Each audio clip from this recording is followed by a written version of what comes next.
in listening to this exchange that you've had with Greg Palkot, there's one thing I want to be really sure about. Yeah.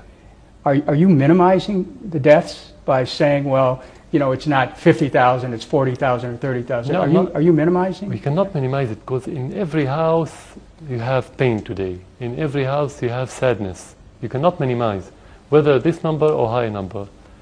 It's a tragedy. We live in Syria. It's a killing. But we have to talk about the reasons. Who killed those? Not the government. The terrorists. We are defending our country. If we don't defend, this number will be manifold. That's what I meant.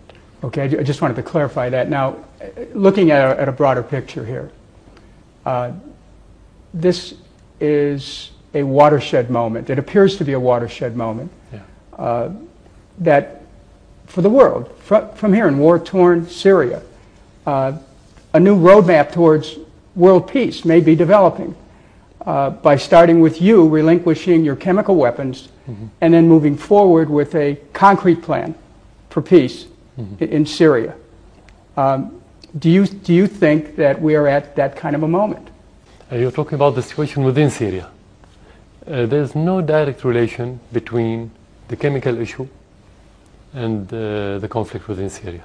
It's completely different. So if we want to move toward a political solution, we can, but that's not related to the chemical agreement. I understand, but the fact that this chemical issue has brought the world together to finally pay attention, is this a moment you can build from? That depends to a large extent to the countries that are supporting the terrorists in Syria. Before I go back to Greg, there are a lot of countries now involved in this process. Yeah. Not just the U.S. and Russia, but Iran, Israel, Turkey, and even China. So much depends on serious cooperation with the Geneva process. Are you prepared to make sure that this opportunity doesn't fall apart? We supported Geneva process from the very beginning, and we cooperated with the UN envoys that came to Syria.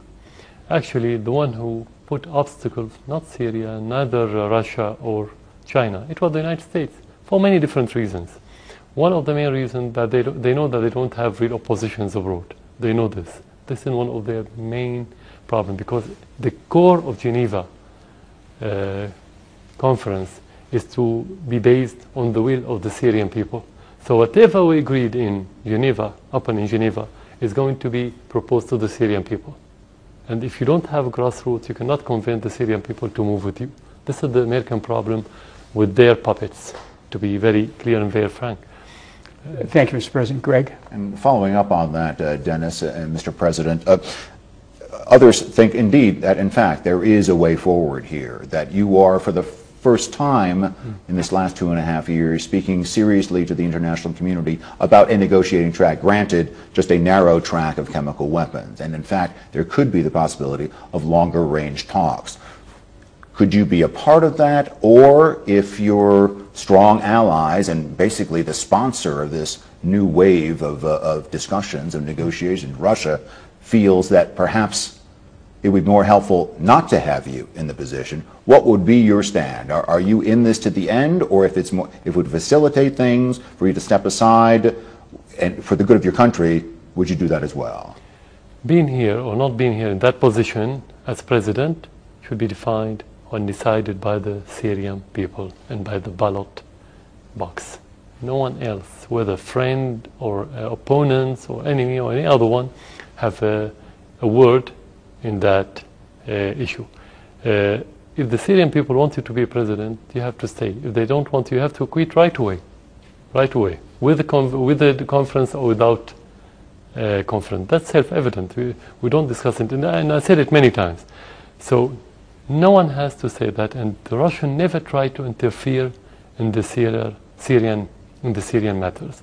There's mutual respect between Syria and Russia, and they never try to involve themselves in those Syrian details. Only the American administration and their allies in Europe and some of the puppets in the Arab world repeat these words, whether the president should leave, what the Syrian people should do, what kind of government. Only this bloc interfere in the matter of sovereign country. I know you said that there are elections scheduled here, at least, in 2014. Exactly. And you would stand for those, and you would see if the people would decide for or against you, and those could be conducted in this current atmosphere? You have to probe the mood of the people and the will and the desire of the people at that time to see whether they want to run for presidency or not. If they don't feel that they are positive, you don't run. So it's too early now because you have something new every day. It's too early to talk about it. Before the election, I can take my decision. Dennis? Mr. President, according to the New York Times, President Obama has said the greater goal with respect to Syria is to curb chemical weapons use and proliferation of chemical weapons worldwide. Do you believe this could be a chance to reset Syria's relations with the United States? That depends on the credibility of the administration, any administration. And that depends on the U.S. administrations. But you're not saying our president doesn't have credibility. I'm asking you if this is an opportunity for you to reset relations with the United States. As I said, the relation depends on the credibility of the administration. We never looked at the United States as enemy. We never looked at the American people as enemy. We always like to have good relations with every country in the world. First of all, the United States, because it's the greatest country in the world. That's normal, that's self-evident. But that doesn't mean to say and to go in the direction that the United States want us to go in. We have our interests, we have our civilization, we have our will, and they have to accept and to respect that. If there's mutual respect, we don't have problem. We want to have good relation, of course. Let me ask you some specifics with respect to going forward. Yeah. Are you going to work towards a new constitution for Syria and guarantee more freedom for the people of Syria? Will you work towards that? Our constitution today guarantees more freedom, but that depends on the content of the freedom. That's what the Syrian parties could discuss on the table. It's not the constitution of the president. It's not my vision or my own project. It should be a national project. So the Syrians should define exactly what they want, and I have to accept whatever they want. Well, for example, what do you think of free elections? Of course, we have free election now in this constitution. Really? Now we're going to have free elections next year, in May 2014. Is there anyone else who could be president of Syria? Of course, anyone who wants to be now, he can be. So you're not the only person who could preside over Syria? No, I won't be the only. I won't be the only person. And so you believe it's possible for Syria to have a peaceful transition without you in power? That is possible. What do you mean by transition? Transition of what? A transition towards a resolution of the conflict and the war. Is that possible with you not being in power, or do we have to end the war and then? If the Syrian people want me not to be in transitional or permanent or natural or normal situation, this means it's going to be peaceful. Anything people doesn't want, it cannot be peaceful. Let's look 5 years into the future. Yeah. What will Syria look like? We have so many challenges if we get rid of this conflict. Of course, the shorter one is to get rid of the terrorists, as I said. But the most important thing, their ideology. We have no doubt that the existence of terrorists from all over the world, extremist terrorists, have left so many side effects within the hearts and minds, at least of the young people in Syria. What would you expect from a child who tried to behead somebody with his hand? What would you expect from children that's been watching beheading and barbecuing heads and watching cannibals in Syria on the TV and on the internet? I'm sure that it has a lot of psychological side effect and bad effects on the society. So we have to rehabilitate this generation to be open again as Syria used to be.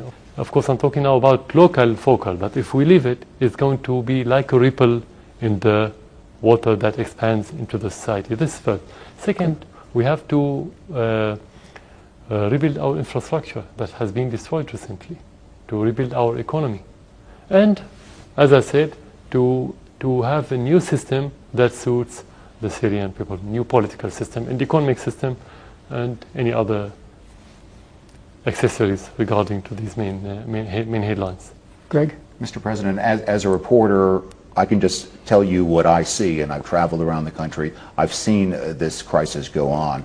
Right now, looking as you do at your country, with maybe 60 to 70% of your territory out of your control, maybe 40% of your population out of your control, 6 million people displaced, almost a third of your country has been displaced by this war. We've talked about the death tolls, we haven't even mentioned those who are injured. Do you see any way back? Do you see any way that the people could again be behind you in a totality? Do you see anything that you could do at this point to make up for this 2.5 years of hard, bloody, grinding war which this country has been put through? Today, after the majority of the people experienced what the meaning of terrorism, I'm talking about a country that used to be one of the safest in the world. We used to be number 4 in safety on the international scale. We were number 4. To try to experience directly the extremism and the terrorism, those people wanted now they are supporting the government. So they are behind the government. Doesn't matter if they are behind me. The most important thing is to be behind the institution. The majority is. Regarding the percentage that you put, of course it's not correct, the percentage. But anyway, the army and the police don't exist anywhere in Syria. And the problem now is not war between 2 countries and 2 armies that you say I took that land and I liberated the other land and so on. It's about the infiltration of the terrorism. Even if we liberate or get rid of terrorists in certain area, they'll go to another area and destroy and kill and behead and do their routine.